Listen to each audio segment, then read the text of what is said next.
let's get started here.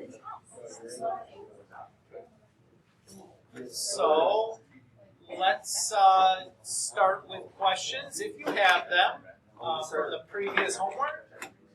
That was worksheet 4. If anybody has any questions from worksheet 4, we'll start there. Hallie? I'm just pulling it up, but I have some. Okay. Can I close the lights? Yeah, go for it. You never have to ask, man. Beautiful. Can you do number 15? 15. Sure. So I'm going to use my definition of a logarithm to rewrite this as an exponential. So I want the power of 9 that's equal to 1/3 is basically what this is looking for. Now, I can't find that easily the way it's currently written, but I notice that 9 is a power of 3, and 1/3 is a power of 3. So what I would do next is to rewrite 9 as 3 squared, and 1/3 as 3 to the negative 1.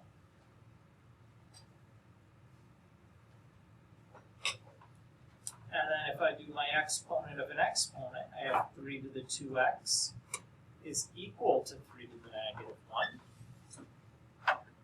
And those two things can only be equal if the exponents are equal, right? Since both of the bases are 3. The only way that those are equal is if 2x is actually equal to negative 1. And so when I divide both sides by 2, I get x equals negative 1/2. If you wanted to, you could type that into your calculator to double check, but if you did log base 9 of 1/3 on your calculator, you should get negative 1/2. Does that feel okay?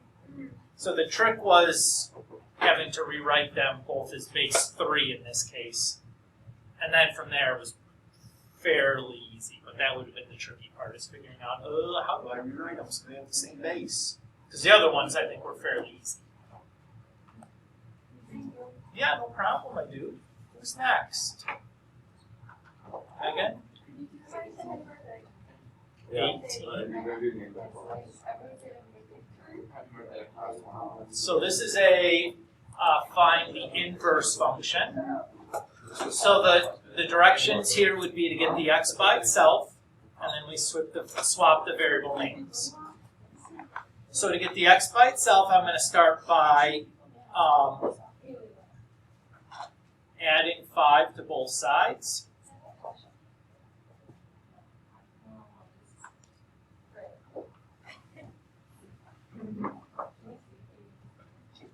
And then dividing by negative 2.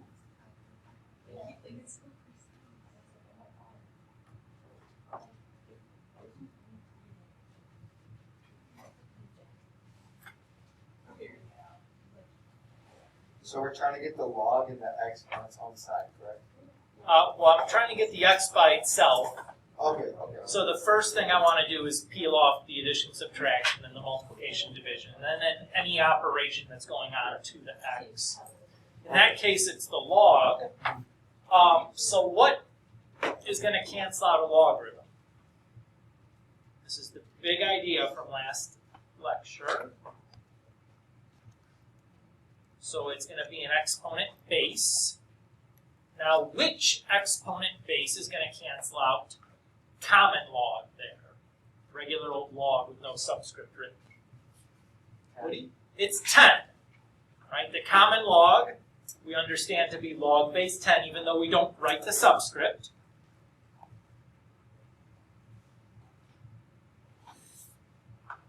So I'm going to do 10 for each side to the 10. So that's going to cancel out the logarithm.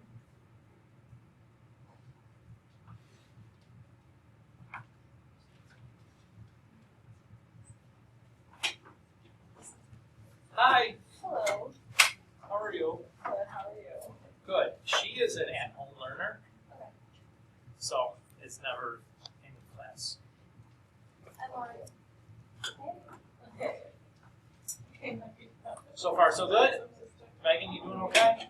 All right. So next thing I need to do is subtract 1 from both sides. Now I can't subtract the 1 from a power of 10. So I got to do it that way. And then we'll square root both sides. So because I'm square rooting both sides, I get a plus or minus.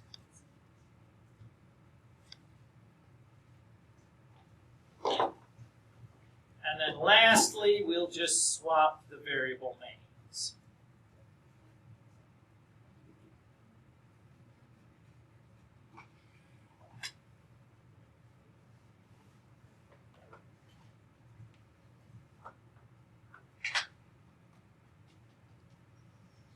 Does that feel okay?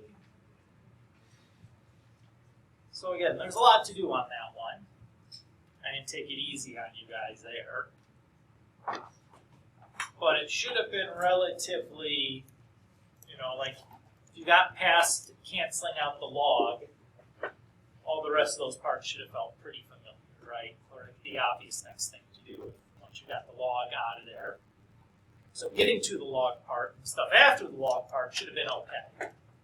Remembering that common log is log base 10 was going to be kind of a stumbling block there. But remember, we talked about this last time. I tried to really emphasize that you got to memorize those 2 special logs and memorize what their bases are because they come up a lot. Okay, Joe, you're next.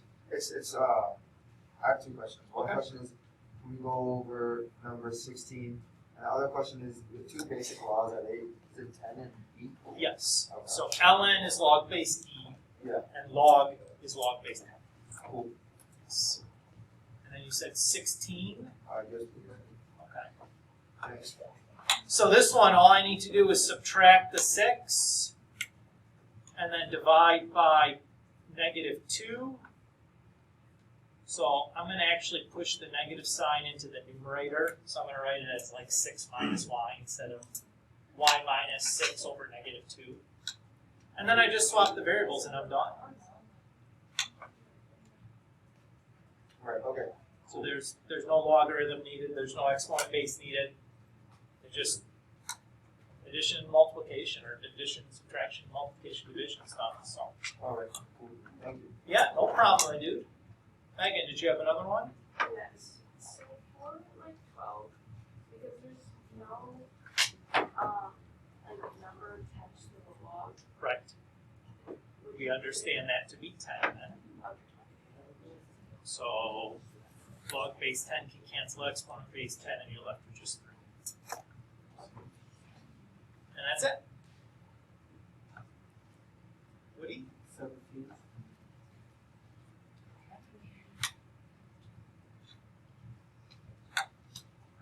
Alright. So same idea here as the previous 2 that we had just kind of done. We want to get the x by itself, so I'm going to start by adding 8 to both sides.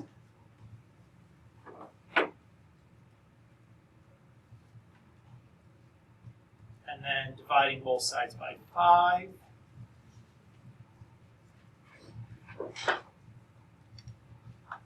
And then I got to get rid of this e here. So it's going to cancel out an exponent base. Nope. For this one, don't you have to use the E?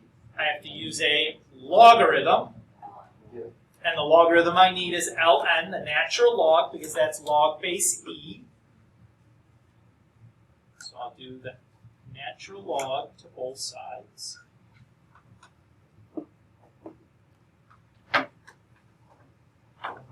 And then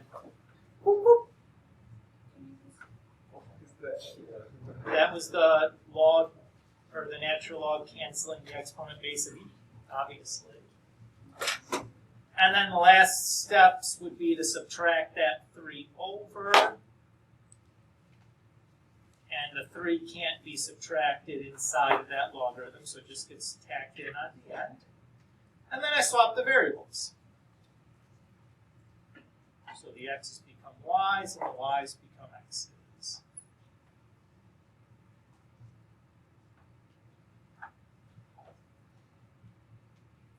Does that feel okay, Woody?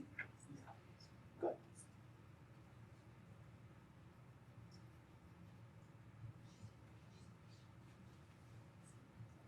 Any others? I think you guys surely picked out all the hardest ones from this homework set. The rest of them, I think, were much more straightforward than these 4 or whatever that we just worked on. In fact, the first 4 or 5, I think, were all just type this into your calculator, right? Which shouldn't have been too bad. That should have been pretty easy. Yeah. Okay. So today, let's start the new stuff.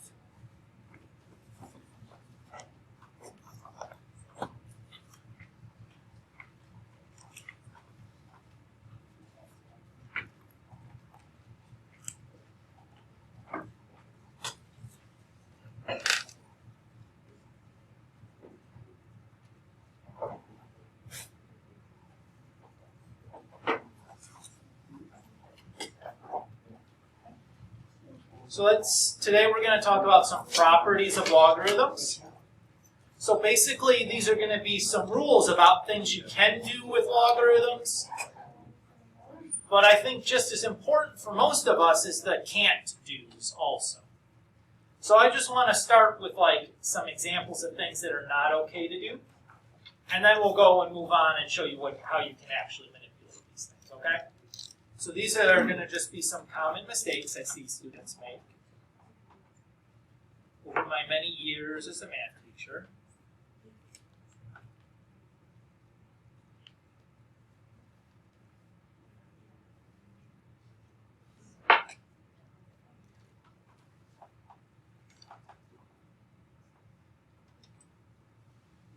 So the first thing is that a logarithm, it doesn't distribute. So log of x plus y isn't log of x plus log of y. That doesn't work that way. And just to kind of illustrate that, you know, if I do log of 5, and then I do log of 2 plus log of 3, 2 plus 3 is also 5, right? I don't get the same number at all, right? Just to illustrate to you that this isn't true. Just some like trivial basic example, right away we can see that that's not okay. Is everybody okay with that? Yes. Okay, and obviously subtraction would hold as well, right? If it was x minus y, that's not going to work either. Also, if you have log of x times log of y, that's not equal to log of x times log of y. And again, let's just illustrate that numerically. So log of 6 is this, and log of 2 times 3 is not that same number. Remember, 2 times 3 is 6. Right? Not at all the same number. Everybody's okay with that? So these are two things that we've done with other operations, but they don't work for logarithms, right? If we have multiplication or division, we can distribute that across a parenthesis. If you have a radical, you can break it at a multiplication or division sign. You can't do either of those for logs. Everybody's okay? So those are common mistakes I see students make because there are things you can do with other operations that we can't do with logarithms.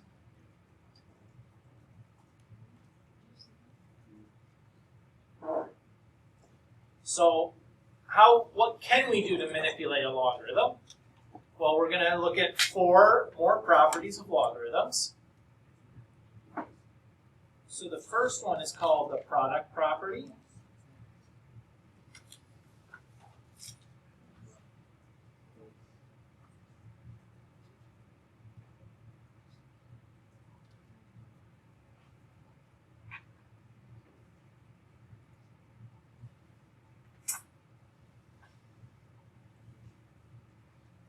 So the product property says that multiplication inside a logarithm turns into addition of the two logarithms.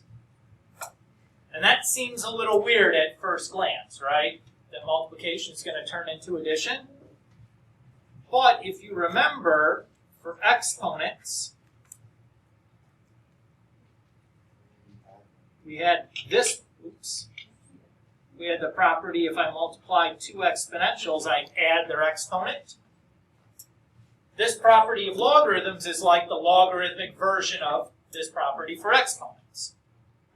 And just to kind of illustrate to you, log of 6, that's 2 times 3. If I do log of 2 plus log of 3, I get the same number because 2 times 3 is 6. Everybody's cool? So just to kind of confirm that to you numerically, which I think often is helpful for us, right? To just see a quick little numeric example like that on the calculator to show you how the property works. The next one is called the quotient property, where if the product property was surprising, the quotient property will probably be a little less so, now that you've seen the product property. But what the quotient property says is that division inside a logarithm is the same as subtraction outside of a logarithm, where, well, okay, if multiplication turns into addition, then division turning into subtraction maybe isn't that surprising. And if you think back to our properties of exponents from last chapter,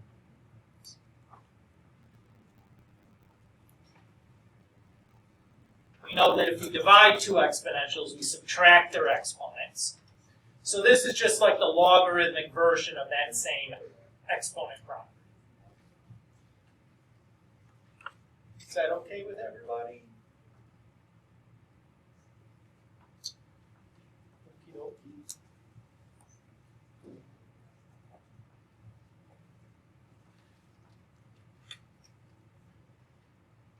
And again, let's just kind of show you that numerically. So, for example, log of 3 is this number, and 3 is the same as 6 divided by 2. So log of 6 minus log of 2 also gives me that exact same number, right? Joe? So basically, when it's multiplying two logarithms, we do addition. Yep. And if we're dividing, we just subtract. Yep. So like, okay. Yep. And we'll show you examples here of how one way that we're going to use these properties here in a minute. Can you only solve these with a calculator, or is there like a... No, you can do this algebraically just by hand also. And we'll show you the examples of what we're going to ask you to do here in a minute.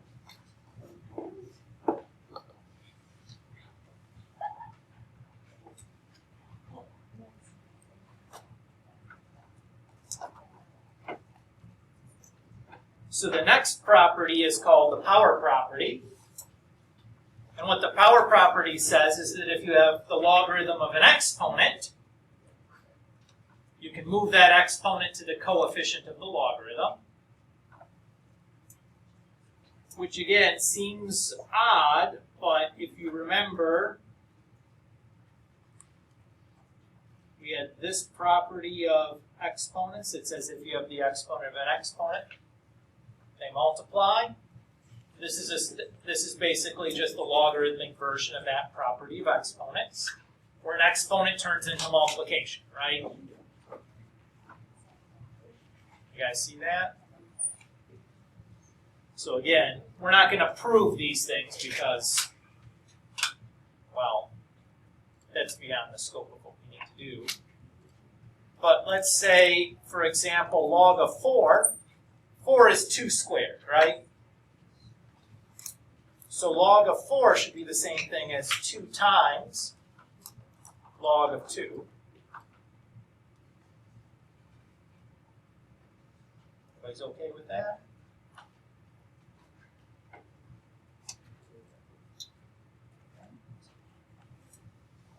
last one is called the change of base formula. And this one is no longer all that valuable to us.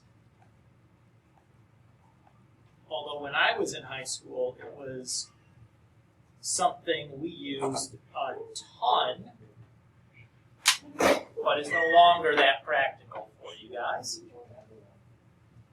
So what the change of base formula says is that I can take a logarithm of some base b and rewrite it as the quotient of two logarithms with a new base of my choice.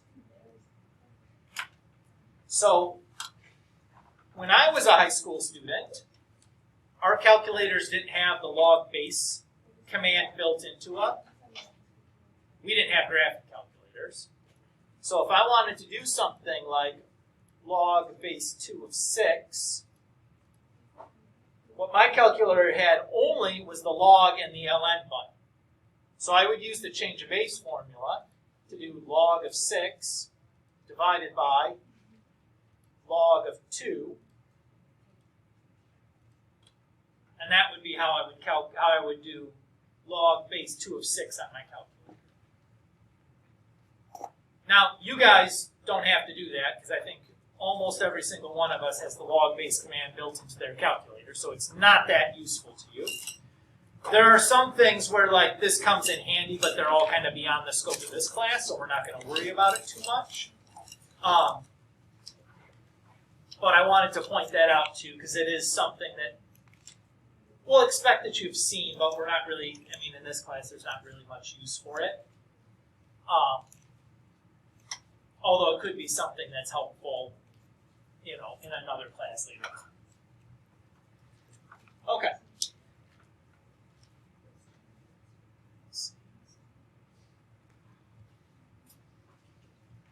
So, in this chapter, there's going to be two types of problems that we're going to ask you to do, or this section, I should say.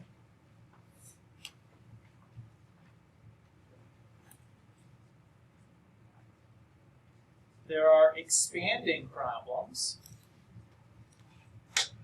where you want to go from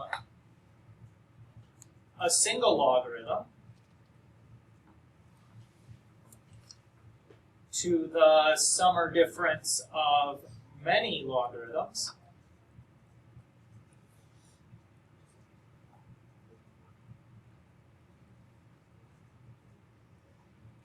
And the other type is going to be condensing, where you're going to go from the sum or difference of many logs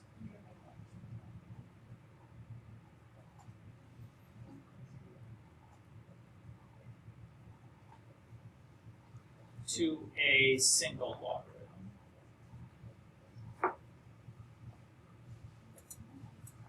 So those are going to be the two instructions that you're going to see in the homework problems for your assignment tonight. So your tools for doing this are going to be these properties of logarithms that we've just kind of established here.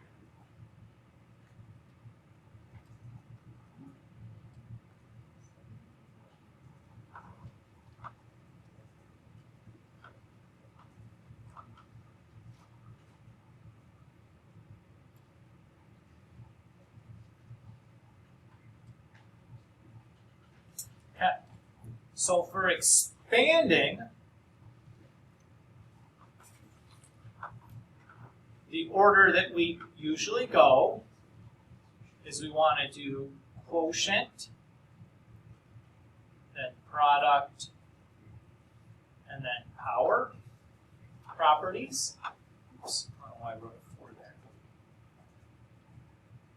And when we're condensing, we want to do the opposite order. So we want to first look for powers, then products, and then quotients. And we're going to do some examples now of these kinds of problems here, just to kind of help get a feel for this, okay? But this order in which you're kind of using the properties is going to be important, okay? So we use this order unless there's like a set of parentheses that would indicate that you should do it in a different order. Yes? I'm a little confused when you say like use the order. So does the E, is that an E, the blue? For expanding. So expanding and then condensing, is that the C? C, yep. And then it'll like the direction will be like condense this Yes. logarithm or something like that? Yep. Can you explain a little bit? Yes. So the directions, so on the homework it says expand each logarithm and then condense each expression to a single one. So those keywords will be in the directions. Okay, and then that's when we use the formula or whatever, that little thing. Yep. We'll be using these properties and we'll do some examples here to show you kind of how we do that. Alright. Okie doke? Sir. Is that zoomed in enough? Yeah. So all the properties are still the ones we talked about. I just wrote in the condensing and expanding order next to it there. That's all I did.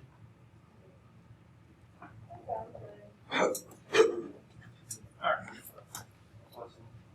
So let's do some examples here. So good. Dude, it's the most, it's the most, it's so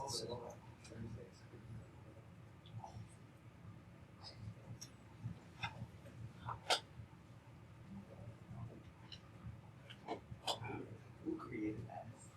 Whoever wrote that thought it was a good idea. Megan? So, for the numbers that you put next to them, like for this, was that, what was that motion? So that's the order that we're going to try to use these properties. Okay? So I'm about ready to explain that right now with these examples. Okay? So this first direction says expand. So the first thing I do in my expanding is I'm going to look to see if there's any quotient properties that I can use. So for expanding, I'm going to be looking at the left-hand side of the property. And basically, for a quotient property, I'm looking for division inside the logarithm. So if I go back and I look at my problem, is there any division going on inside my logarithm? No. No. So there's no quotient property to do. So I move on then and would look at the product property. For the product property, again, I'm looking at the left-hand side. So I'm looking for multiplication inside my logarithm. Do we have multiplication going on inside of our logarithm? Yes. Yes, right? Because I have an x squared times y. So then I'll use the right side of that property to rewrite this as log base 2 of x squared plus log base 2 of y.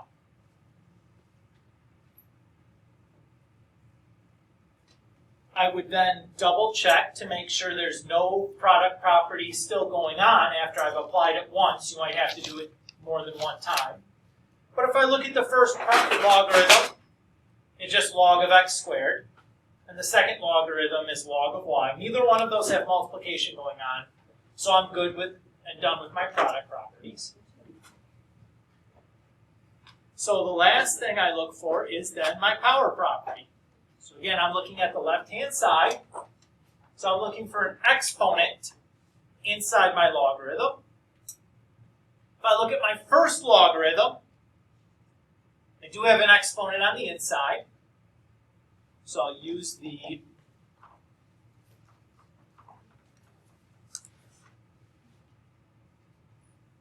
left side of my property to rewrite this as 2 log base 2 of x. And when I look at the next logarithm, there is no exponent. So there's nothing that needs to change on that one.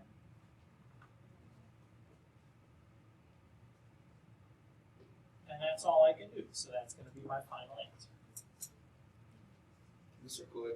Yes? For the power one, when you're looking at it, so does it have to be like one number with a variable or with an exponent and not like two? Because like x squared times y, like the x squared that is an exponent, but since it's multiplying, we're going to go with the multiplication product thing. Well, the reason that we put the order on the exponent or expanding, Yeah. where we do quotient, product, and then power, is so you don't have to worry about making that decision. Oh, okay. You'll have already done the product property to separate them before you do the exponents. Okay. So that's why it's, you know, the order is important there, which we're going to do these. Has to kind of follow the order of operations. Yeah.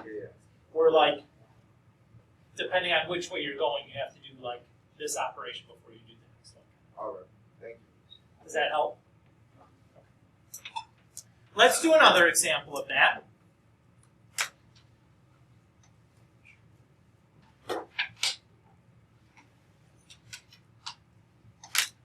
So I'm going to try to leave my examples here as I'm doing them right next to the property so I can see them at the same time. And when I'm finished with them, I'm just going to kind of scoot them over to the side out of the way. Is that okay with you guys?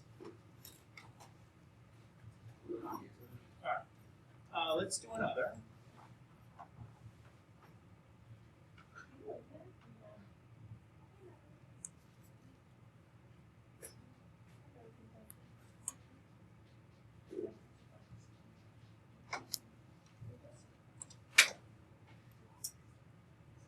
Okay. So let's say here we have the log of x squared y divided by z cubed. Okay, which property do I look for first when we're expanding? Quotient. Okay? Do I have a quotient property going on at this logarithm? Yeah. Yes, because I have division inside. So using the quotient property, it says to write this as the log of the numerator minus the log of the denominator. Again, if I look at the right-hand side of that property, that's what it says to do. Everybody okay with that? Now I'm going to look at each of the logarithms and make sure that there's no more quotient properties going on. Clearly there's not. If you think you're going to do the quotient property more than once, you should think about it again. It really should only be done one time in a problem. The other ones you could do more than once, but the quotient property you should really only do once. Unless you have some convoluted thing that I would never give you. Okay? Just as a fair warning. So after we do quotient property, what do we look for next? Product. Okay? So if I look at the first logarithm, is there a product property in that one? Yeah. Yes, because I have x squared times y. If I look at the second logarithm, do I have a product property there? No. No, because it's just z cubed. So I'm going to use the product property just on the first logarithm to rewrite it as log of x squared plus log of y. And then the second logarithm, I'm just going to copy down because nothing happened. Is everybody okay with that? Okay, let me double check and make sure there's no more product properties going on. Since I just have a single monomial in each logarithm, I know I don't have any more product properties. What's the last thing I'm going to look for then? The power property to get rid of the exponents. Good. So if I look at the first logarithm, is there a power property there? How about the second logarithm? Yeah. No, not on the second. Oh, sorry. On the third, yes. So we're going to do the power property on the first and the last logarithm, but nothing to the middle one.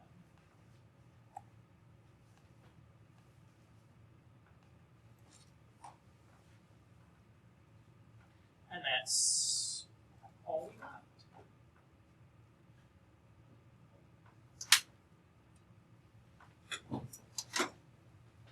Is that okay? So again, Joe, as you're seeing I'm doing this, the problems I'm giving you, you can't even type in your calculator if you wanted to, Yeah. right? This is just purely algebraic with a piece of paper. It's not computational at all.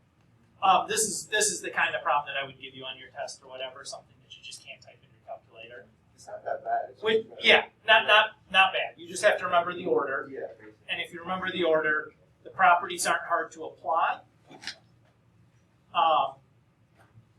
You know, they're not super difficult or complicated problems to do. They really have kind of the worst case scenario. They have like 3 steps to them. So we've certainly done stuff that's more difficult than this.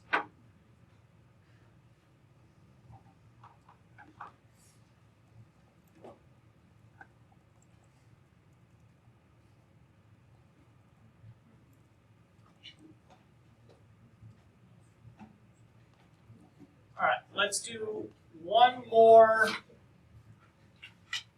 expanding example, then we'll call her a day and move on to some condensing ones. Sound good? Yes, sir. Okay.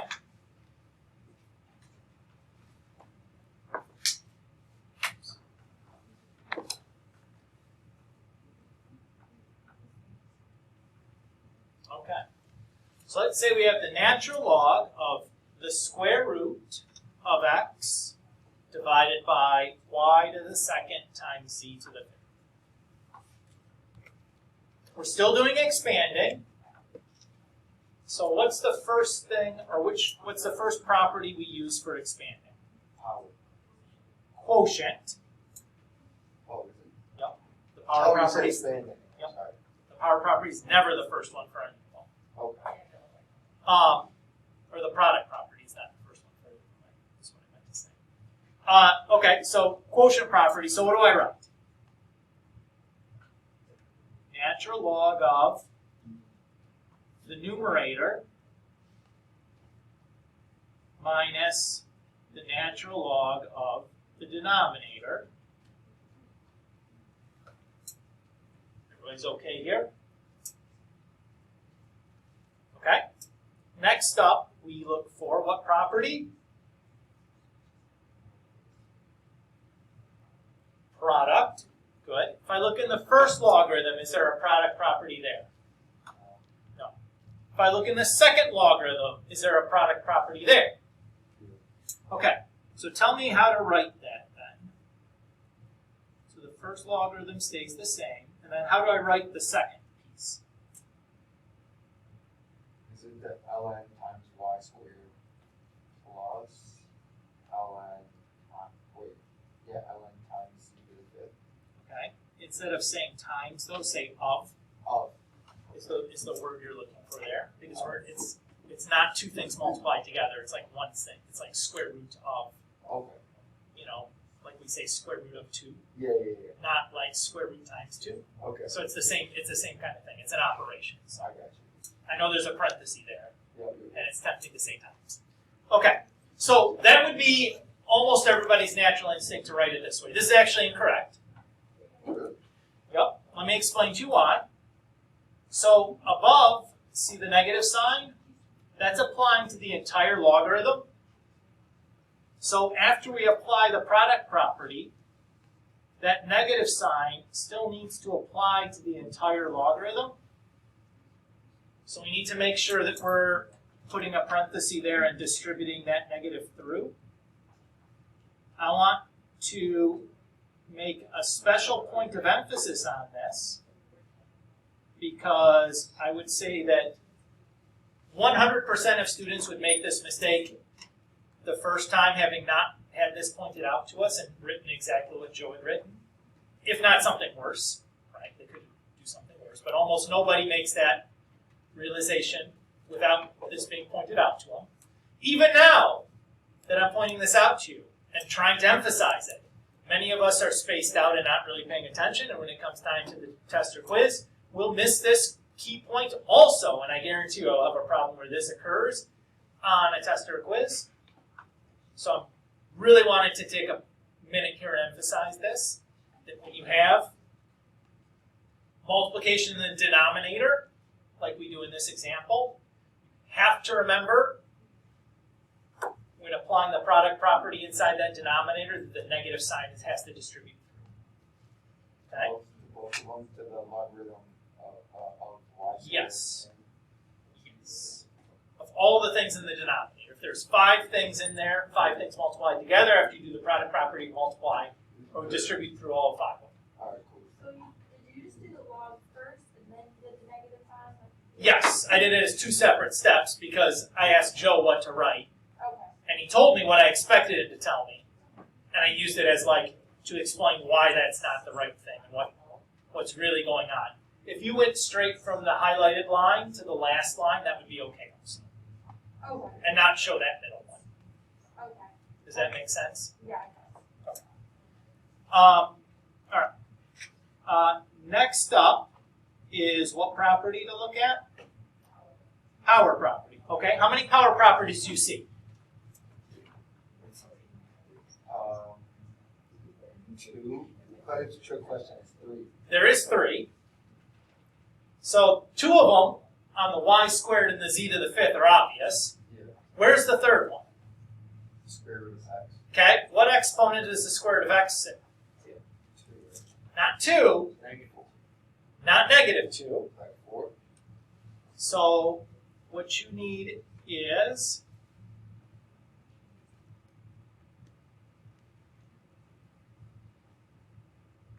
this property from last chapter.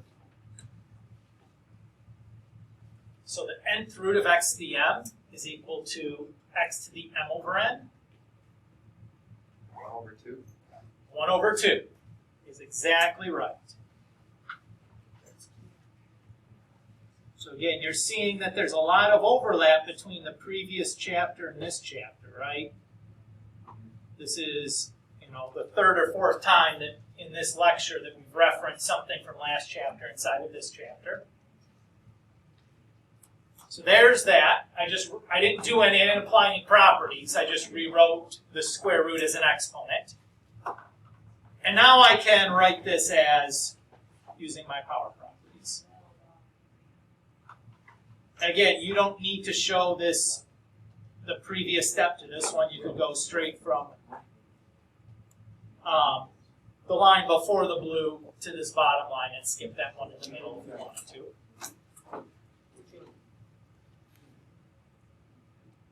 And I want to point out to you that this piece here is still the same if you write it this way. Okay? So some people like to write it that way. Just FYI, it still means the same thing. Okay?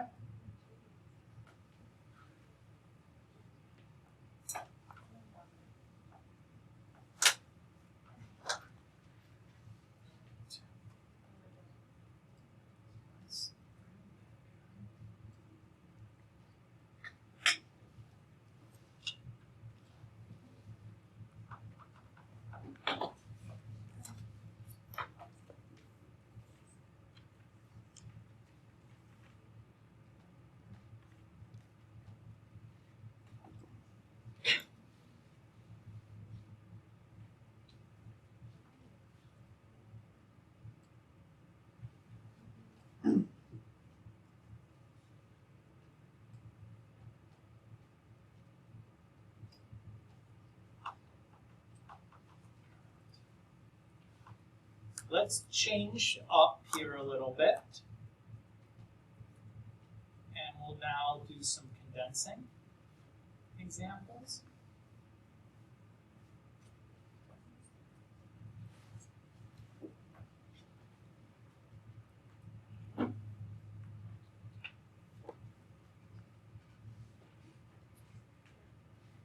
So our first example says 2 log x plus 3 log y plus log z.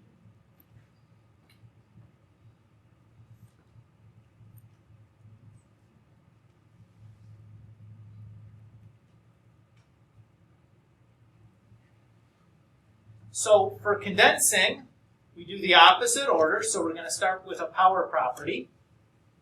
And to identify the power properties, we're going to be looking at the right side of the power property.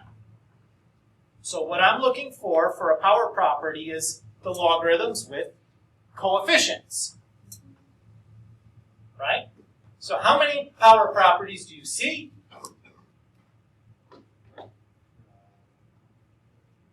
I see 2, because I see a coefficient on the log of x, and I see a coefficient on the log of y. Right? Here and here. Second? It says the first step is So condensing, number 1 is power property. oh.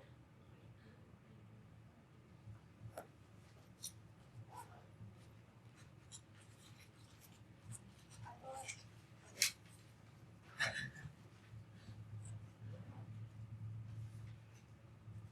So what the power property says, again, now I'm going to be using the property to, I'm looking for the right-hand side, and I'm going to write the left-hand side.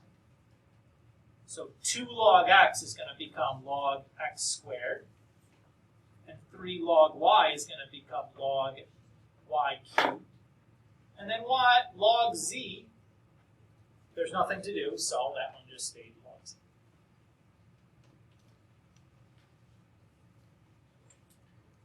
Is that okay? So this is a sense, basically the opposite of what we were just doing, right? It's like the reverse direction. Does that make sense? Okay. Next, we're going to look for product properties. Again, we're looking at the right-hand side. So to identify a product property, I'm looking for addition. Everybody okay there? How many product properties do you see?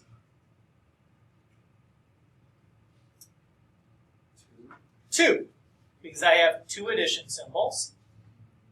Everybody's okay with that? So what the product property does is it says I can take those things that are being added and I'll just multiply them inside of the same logarithm. Everybody okay there?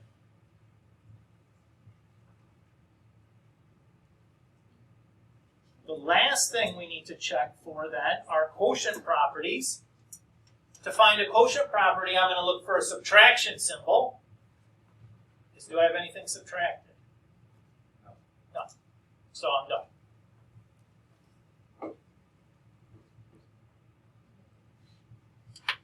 And that's as good as I can do.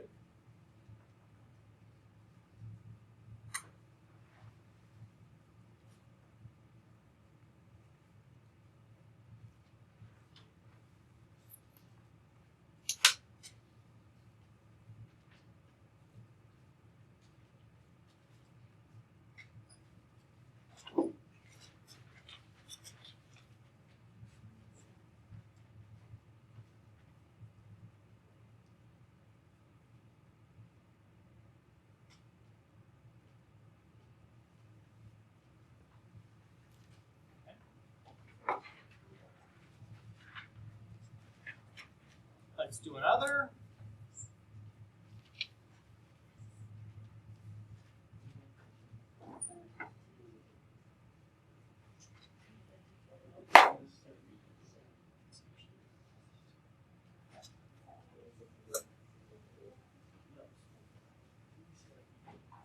So my next condensing example, I have the natural log of x over 2 minus 2 natural log of y plus 3. So this one, there's a little bit of a strange thing going on right away. What strange thing do you notice? You have division and like subtract all of that. Not much strange. So we have that division going on, but is that division going on inside the logarithm or outside the logarithm? Outside. Outside, right? So this piece you could really think of as the same thing as 1/2 times the natural log. That's probably the more natural way of looking at that. Now it looks fine, right? Like no big deal. So we can do that. What else is kind of strange, though? What do you? Yeah, the 3 without any log attached to it at all, right? So before we get going too much further, we need to attach a log to that 3. Because we can't do condensing if there's not a logarithm attached to that number. Everybody's okay with that idea? So here's the trick. 3 is the same thing as 3 times 1, right? Nobody's going to argue that. And if you recall from last time, we said that log base b of b is equal to 1. If you look back at your notes from yesterday, it's right here. Everybody's okay with that? So what that's going to allow me to do then,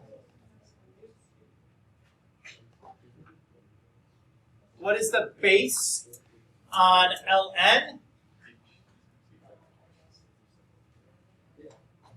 Oh, based on LM is E. E. Good. So I can say 1 could be the same as the natural log of E, for example. Right? You could write it as log of 10, or log base 2 of 2, or log base 12 of 12. But in our case, since all the other logarithms were ln's, I wanted to use ln. Oh, that's why you use LN, so you can keep it like 7 times. Yes, they have to be the same logs in order to do these. Yeah. The properties are all require the same logarithm. All right. So, okay. So now we've rewritten it into a form that looks good that we can start using our properties on. First up is power property. How many power properties do we see?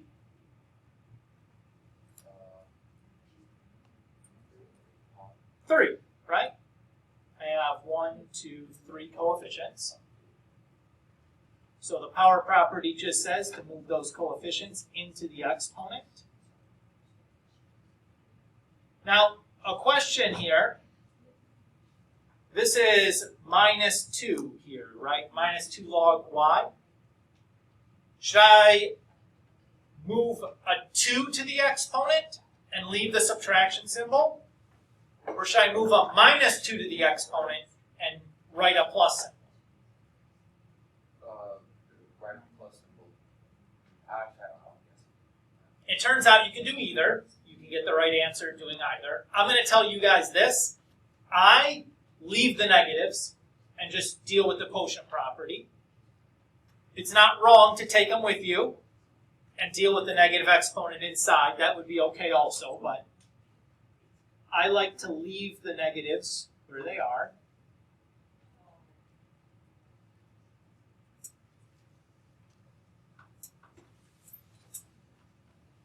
Everybody so far so good? Okay. Next up is product properties. How many product properties do you see? 1, because I have one addition symbol. But what 2 logarithms are going to combine into the product property? Wouldn't it be? Well, wouldn't it only be ln of y squared plus ln of e to the 3rd? Okay, so that you would think that, right? Yeah. But if you look at the product property, in the product property, both of the logarithms are required to be positive. Oh, so you need that. So really what we want to do, we know that we can add things in any order. You really want to think about it this way, because this is our product property that we need to take. This is quite a tricky example.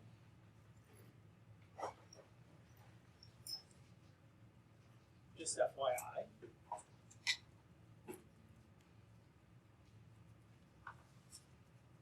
Last thing we check for is quotient properties. Do I have a quotient property here? Yes. Oh, it's quotient subtraction.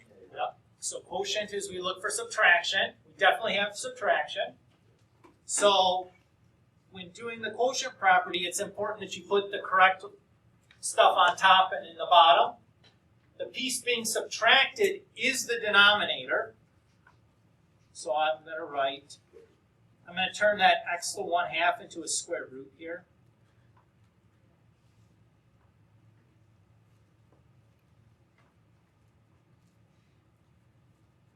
So our final answer would be the natural log of e to the third square root x over y squared.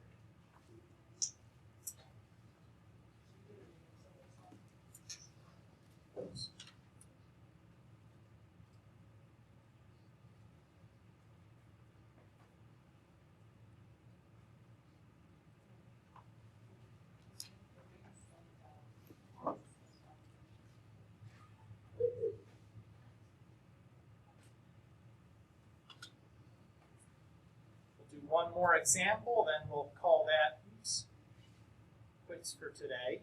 You guys good with that plan?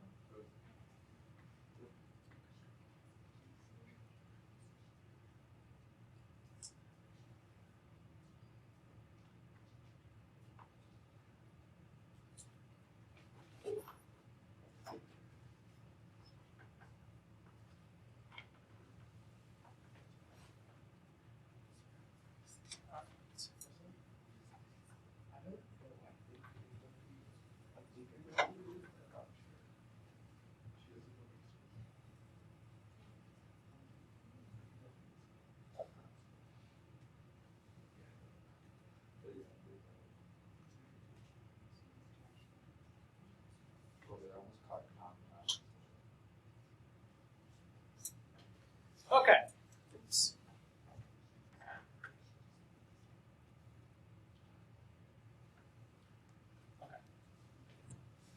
Let's say the last example here that we'll look at, we have log base 3 of x minus 2 log base 3 of y minus 3 log base 3 of z. So again, we're still condensing. What's the first thing we look for? Power. Power. How many power properties do you see? 2. 2.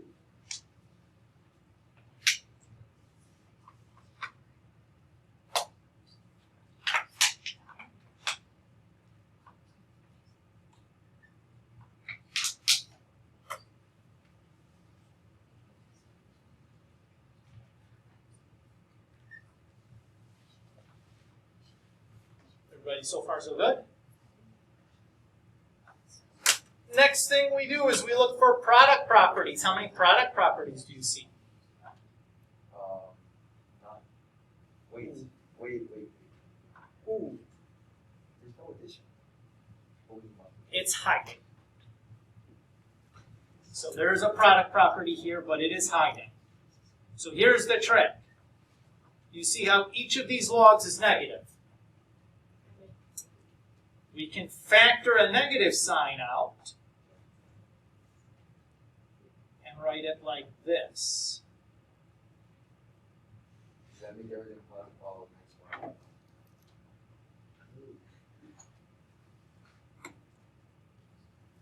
Note that this is basically the same thing that we did right here, right?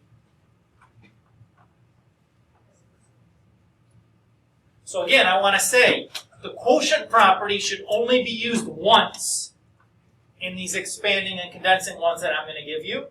So if you see a situation like that where you have 2 subtraction symbols, it doesn't mean 2 quotient properties, right?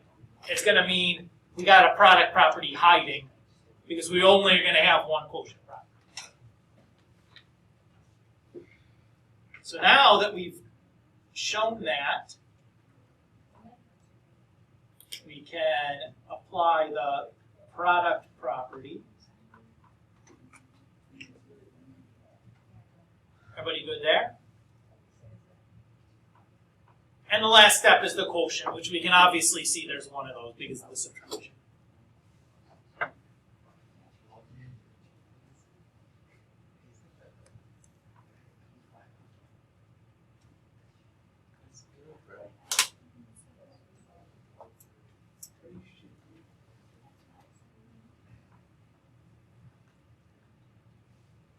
should we memorize these steps? So we go like, are they gonna